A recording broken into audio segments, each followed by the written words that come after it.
이번 강의는 무지개와 예수라는 제목으로 말씀을 함께 나누겠습니다. 예수 그리스도 안에서 예수 그리스도로 말미암아 하나님의 아들들이 되게 하는 택정하심과 예정하심을 입은 우리 성도들은 우리가 예수님을 통해서 예수님을 믿음으로 구원을 받게 됩니다. 그 구원의 메시지는 창세기 3장 15절의 원시복음의 첫 번째 드러나게 됩니다. 아담과 하와가 자신의 죄가 선악과를 먹음으로 인해서 하나님 앞에서 드러납니다. 그들이 벌거벗었다는 것을 알게 됨으로 인해서 그들이 무화과 잎으로 옷을 해 입죠. 그러나 하나님의 어린 양을 죽이심으로 인해 가지고 가죽 옷을 그들에게 입히시는 은혜가 그들에게 은혜로 임합니다. 그리고 복음이 하나 떨어지는데 내가 너로 여자와 원수가 되게 하고 내 후손도 여자의 후손과 원수가 되게 하리니 여자의 후손은 내 머리를 상하게 할 것이요 너는 그의 발꿈치를 상하게 할 것이요. 여자의 후손인 예수 그리스도가 바로 뱀에게 넘겨주었던 죽음의 권세를 찾아오기 위해서 그의 머리를 짓밟습니다. 그의 권세를 누르고 뺏어온다는 말씀이죠. 그러나 그는 여자의 후손의 발꿈치를 상하게 한다는 말씀은 육체를 상하게 해서 피를 흘리게 하겠다라는, 결국 예수님의 피 흘림을 통해서 뱀에게 넘겨주었던, 사탄에게 넘겼던 죽음의 권세를 멸하고 생명을 찾아오는 사건이 있게 될 것이라는 창세기 3장 15절의 말씀을, 아담은 하나님으로부터 그 말씀을 듣습니다. 그리고 그 말씀을 그 아들이었던 가인과 아벨에게 구전으로 전하게 됩니다. 그 말씀을 이해한 아벨은 올바른 제사를 드리지만 그가 또한 죽임을 당하고 바로 예수님의 모형으로 남게 되고요. 가인은 그 말씀을 이해하지 못하고 세상의 어떠한 지옥에 갈 자, 결국 구원받지 못할 자의 모형으로 남게 됩니다. 하나님께서는 그 다른 후손인 셋을 통해서 하나님의 말씀을 이해시킵니다. 구전으로 또 전해져서 결국은 노아라는 어떤 사람에게 하나님이 그 말씀이 전해졌다라고 우리는 이해할 수 있습니다. 노아는 하나님께 은혜를 입어서 하나님의 말씀을 이해한 자로 서죠. 그리고 노아의 방주 사건을 다 끝난 다음에 하나님이 새로운 언약의 증거인 무지개 언약을 그들과 함께 세웁니다. 지난번 강의에서 이 무지개 언약은 우리가 무지개를 보고 하나님을 기억하라는 내용보다도 하나님 자신이 무지개를 보면서 인간들을 다 죄를 멸하고 싶지만 그 무지개를 보면서 바로 멸하지 않고 대신 자신이 예수님을 이 땅에 보내주겠다라는 약속을 하신 것으로 이 말씀을 이해해야 된다라고 지난주에 한번 공부를 했었습니다. 그리고 이 말씀은 하나님의 진노하심이 땅으로 내려올 것을 이제는 하나님의 진노하심이 자신에게 향하는 그 무지개 언약을 우리가 쭉 공부했던 내용이고요. 창세기 9장 1절서부터 9장 6절까지를 보게 되면은 바로 하반절에 있었던 중간에 무지개 언약이 담겨 있고 그 20절 이하에는 바로 노아가 땅의 방주에서 나와서 땅에 살면서 어떠한 삶을 살아낸다는 부분에 대해서 설명하고 있습니다. 1절부터 6절까지 내용을 잘 살펴보면 이 말씀이 쉽지는 않은데요. 하나님이 노아와 그 아들들에게 복을 주시며 그들에게 이르시되 생육하고 번성하여 땅에 충만하라. 창세기 1장 28절에 아담에게 했던 말씀이 다시 한번 반복적으로 기록되어 있습니다. 그리고 바로 동물들, 짐승, 새, 물고기 이런 것을 너희에게 주면서 이제는 산 동물을 너희가 먹게 될 거다. 채소처럼 너희들이 이제는 그것을 먹어라. 이 말씀을 이해를 할 때 우리는 보통 노아 사건 이전에는 채소나 이런 것이 먹을 게 충분히 했기 때문에, 과일 충분했기 때문에 고기를 안 먹었어도 되는데 이제는 고기를 먹어야지 우리가 먹거리가 될 될 것이다. 그렇게 이해를 하기도 합니다. 그리고 이제는 고기도 먹을 수 있게 되었다라고 이해를 하고 4절에 보기에는 그러나 고기를 그 생명되는 피째 먹지 말지니라 내가 반드시 너희의 생명의 피를 찾으리니 짐승이면 그 짐승에게서 사람이나 그 사람의 형제면 그에게서 그의 생명을 찾으리라. 이 말씀은 해석이 쉽지 않습니다. 6절은 이렇게 해석을 합니다. 다른 사람이 피를 흘리면 그 사람의 피도 흘릴 것이니 이는 하나님이 자기 형상대로 사람을 지으셨음이니라. 다른 사람이 피를 흘려서 그 사람을 절대 죽이면 너도 죽게 될 거야. 그러니 절대 죽이지 마. 복수하지 마. 만약에 다른 사람을 죽이면 너도 죽게 돼. 이 말씀은 나중에 십계명으로 살인하지 말지니라 라는 말씀으로 연결되죠. 그렇게 이제 6절은 이해하게 되는데 4절, 5절 생명되는 피채 먹지 말지니라 5절 이 말씀은 그냥 쭉 문구로 읽어서는 우리가 잘 이해하기 어려운 말씀입니다. 그 말씀을 이해하는 데 제가 도움이 되기 위해서 이렇게 한번 정리해 보고 싶습니다. 피는 생명이다. 피를 흘리면 우리가 많이 흘리면 죽습니다. 조금 흘리면 뭐 이렇게 치료할 수 상처가 나는 정도는 치료할 수 있지만 피를 많이 흘리면 죽게 됩니다. 그래서 성경에서는 피를 죽음으로 표현하고 있습니다. 그러나 이 죽음은 예수의 피, 어떤 다른 피로 갚게 된다는 말씀이 요 안에 담겨 있는 것을 우리는 찾아낼 수 있고요. 즉 다른 사람을 죽이게 되면 너도 죽게 돼라는 어떤 복수에 초점이 있는 것이 아니라 우리의 생명을 구하기 위해서는 어떤 다른 피가 흘려져야 된다는 메시지가 이 안에 담겨 있다는 거죠. 신명기 12장 23절 말씀은 다만 그 크게 삼아서 그 피는 먹지 말라. 피는 생명인즉 피가 생명이라고 설명하고 있습니다. 내가 그 생명을 고기와 함께 먹지 못하리라 라는 신명기의 말씀은 바로 이 피가 무엇인가를 상징하고 있죠. 히브리서 기자는 이렇게 설명하고 있습니다. 염소와 송아지의 피로 하지 아니하고 오직 자기의 피, 예수님의 피죠. 영원한 속죄, 죄를 용서받게 되는 그런 사건을 이루셨다. 단번에 그가 성소에 들어가서 구원에 들어감으로 인해서 우리가 예수님 안에 들어가서 우리 성도들이 구원을 받게 된다는 말씀으로 이어지고 22절에 피 흘림이 없은즉 사함이 없느니라. 제사를 드릴 때 양의 피를 흘리는 그런 말씀을 또 이렇게 이해할 수 있습니다. 물론 제사는 번제를 드리는 제사도 있지만 또 다른 제사도 있는 것을 우리는 이해할 수 있지만 여기서는 피 흘리는 것이 바로 죄 용서를 받는 것으로서 우리가 이해할 수 있습니다. 그리고 또 이제 누가복음에 있었던 예수님이 피로 언약을 세우는 부분인데 누가복음 22장 20절에 저녁 먹은 후에 잔도 그와 같이 하여 이르시되 이 잔은 내 피로 세우는 새 언약이니 곧 너희를 위하여 붓는 것이라.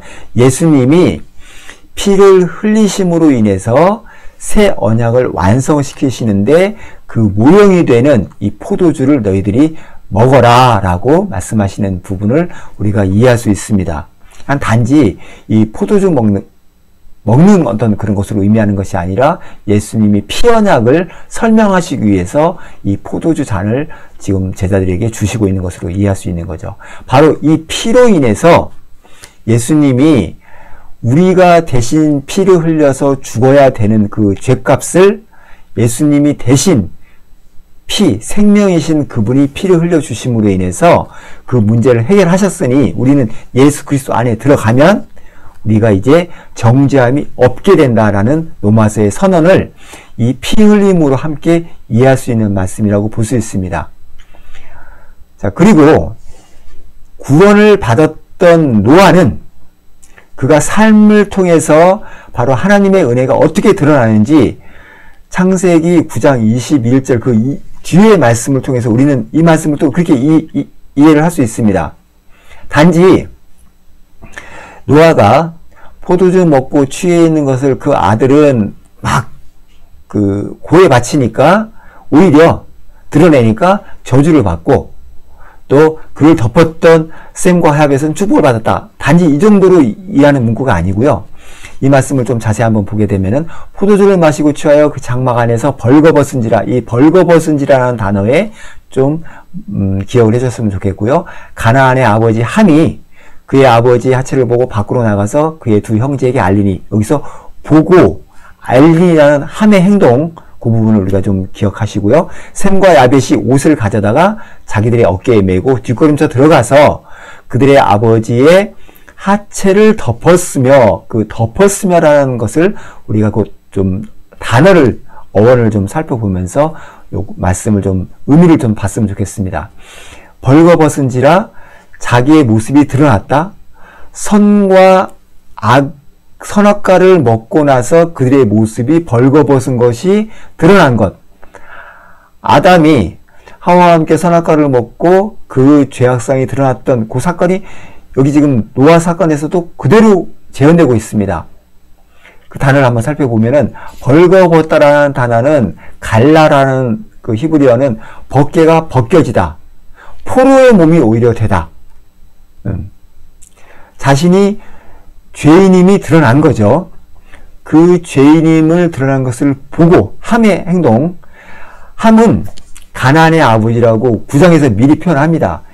창세기 10장에서는 가나안 족속, 함의 그 후손들이 가나안 족속이 되고 누가 대화하는 모습이 쭉 설명하고 있습니다. 여기서 물론 이스라엘 백성들이 출애굽하여서 가나안에 들어갔을 때 가나안 족속을 다 진멸하는 하나님 말씀은 물론 남녀노소 다 진멸하라고 했지만 그들의 죄악을 절대 본받지 말고 그들의 죄악상을 죽이라는 그런 모습으로 우리가 이해를 해야 되는데, 나중에 십자군 전쟁할 때 어떤 지역에 들어가서 그 민족들을 다 죽여버리는 그러한 십자군 전쟁은 말씀을 매우 오해하고 있었던 잘못된 기독교의 모습이 아니었나라고 저는 생각을 합니다. 자, 그 말씀은 또 나중에 다룰 기회가 있을 것 같고요. 보고라는 단어는 그가 아버지가 벌거벗었던 몸을 그가 바라보다 조사하다 조롱하는 마음이 그 안에 있었던 것을 우리가 캐치할 수 있고요. 그런 자가 그가 형제들에게 알립니다. 나가더라 나는 단지 이렇게 말을 했다는 정도가 아니고요. 폭로하다. 법정 용어로 선언하다. 뭘 선언했습니까? 아버지는 죄인이야. 바로 벌거벗었어. 선악과를 먹었던 자가 그가 벌거벗은 것이 드러났다. 그걸 갖다가 스스로 그 선언해버린 겁니다. 자, 아담과 하와가 그 자식들에게 하나님의 은혜에 대해서 설명했습니다. 또 노아에게까지 이건 구전으로 전해졌죠. 노아는 세 아들들에게 그 사건을 그대로 설명했을 겁니다. 그리고 하나님의 은혜로 덮으심의 은혜까지 설명을 했었는데, 바로 함은 그것을 갖다가 에이 아버지 죄인이네 라고 조롱하면서 폭로했다는 사건인 거죠. 그러자 셈과 야벳이 그를 뒷걸음쳐서 아버지를 덮습니다. 바로 하나님이 우리의 죄를 덮어주셨던 것처럼 그가 숨기시고 덮고 감추시는 사건이 바로 이 두 아들의 한 무리에 의해서 하나님의 은혜의 사건이 드러났다는 거죠. 바로 노아는 우리 성도들의 삶의 모습이죠. 그러나 우리 삶 가운데서는 죄를 드러나는 그러한 모습이 있을 수도 있고 덮는 은혜의 모습일 수 있지만, 하나님은 바로 이 죄를 덮으시는 은혜의 하나님인 것을 이 창세기 9장은 설명하고 싶었던 겁니다. 그리고 시편 기자는 이렇게 말을 합니다. 허물의 사함을 받고 죄가 가려진 자는 복이 있다. 여기서 가려진이라는, 아까 카사라는 단어가 그대로 사용되는데요. 자신의 죄가 없어진 게 아닙니다. 자신의 죄는 그대로 갖고 있지만 그 죄가 바로 무엇인가에 의해서 가려진 겁니다. 어린 양의 피 흘리시는 그 사건을 통해서 그 죄가 바로 가려진 것을 우리는 이해할 수 있습니다. 요한계시록에는 15절부터 보면은 산들과 바위에게 말할 우리 위에 떨어져 보좌에 앉으신 이의 얼굴에서와 그 어린 양의 진노에서 우리를 가리라. 좀 진노에서 우리를 가려달라고 하는데, 누가? 땅의 임금들과 왕족들과 장군들과 부자들과 강한 자들과 모든 종과 자유인들이 가려달라고 하지만 이미 심판이 그들에게 임해 있어서 가리지 않는 자들이 있고, 바로 죄는 있지만 죄가 가려진 자들에게 하나님의 복음이 떨어져서 바로 구원이 임하는 복이 있다라고 시편 기자는 죄가 없는 것이 아니라 바로 가려졌구나. 누군가가 나의 죄를 가렸구나. 바로 예수님의 십자가 사건이 내 죄를 가려줬구나라는 그러한 은혜를 받은 자의 고백이 있었던 것을 두 말씀을 통해서 우리는 알 수 있습니다. 자, 예수님의 십자가 사건, 무지개 사건, 동일한 것을 얘기하고 있는 겁니다. 무지개가 아까 처음에 우리가 이런 말씀을 이해할 수 있었죠. 무지개는 하늘에서 화살이 땅으로 죄악을 향해서 내려와서 그 피를 다 흘리게 함으로 인해서 죽음으로 하나님의 진노를 받으셨던 그 사건이 이제는 다시는 물로 심판하지 않을게, 너희들이 피를 흘리지 않게, 그 피는 이제 내가 흘리게 될 거야 라는 하늘을 향해서 쏘는 무지개를 보여줌으로 인해서 내가 기억해서 예수를 보내서 내가 내려가서 내 죽음을 통해서 너희 죄값을 다 치르고 하나님의 자녀가 되는 에베소서 1장 4절에 있었던 그 말씀을 내가 이뤄놓을 테니까 너희는 그런 예수를 믿어 예수님의 십자가 사건을 이해해. 그러면 내가 구원한 자로 내가 의로운 자로 여겨서 칭의해서 내가 너희들을 이끌고 갈게. 그게 바로 무지개 언약 안에 담겨있는 말씀이고요. 저희가 아까 읽었던 9장 1절부터 충만하라. 바로 이제는 너희들에게 피 흘림이 있게 되게 되는데 그 피 흘림은 바로 사람이나 형제이면 그에게서 그의 생명을 찾게 되는 것이 있게 될 건데 다른 사람이 피를 흘리면은 이제 그 사람도 피를 흘리게 된다. 바로 그 사람이 예수 그리스도가 그 안에 십자가 사건을 통해서 피를 흘려줄 거야. 이런 말씀으로 좀 어원적인 것을 몇 개 찾으면서 해석은 이렇게 못했습니다. 한글 성경은 그분을 자세히 설명은 못했습니다만 하나님께서 무지개 언약을 설명하기에 앞서서 1절부터 6절까지 이 말씀을 굳이 하신 이유가 무엇일까? 바로 피와 생명을 설명하고 다른 사람이 피를 흘리게 된다라는 그런 말씀을 그 안에 담겨 있고 바로 하나님의 형상으로 사람을 지은 너희들을 위해서 누군가 피를 흘릴 거야. 그리고 생명을 찾아낼 거야 라는 말씀을 그 안에서 찾아내고 바로 무지개 언약을 하나님께서 보여주시고 그러나 그런 무지개 언약을 이해한 자도 또 그가 죄악상에 드러나지만 하나님의 덮으시는 은혜가 그의 인생에 있어서 있을 거야. 그런 인생은 바로 아브라함에게 또 나타나고 다윗에게 또 나타나고 그런 부분은 저희들이 또 차차 공부하면서 더 이해했으면 좋겠다라고 저는 생각을 합니다. 오늘 말씀은 바로 1절서부터 6절까지 하나님이 이 말씀을 우리들에게 설명하신 기록해 놓으신 그 이유를 무지개 언약이라는 것과 함께 반드시 연관이 돼 있다. 그 말씀에서 이 부분을 우리가 이해하면은 하나님의 십자가, 예수님의 십자가 사건을 더 충분히 이해할 수 있을 것이다 라고 저는 설명드리면서 오늘 말씀을 정리하겠습니다. 감사합니다.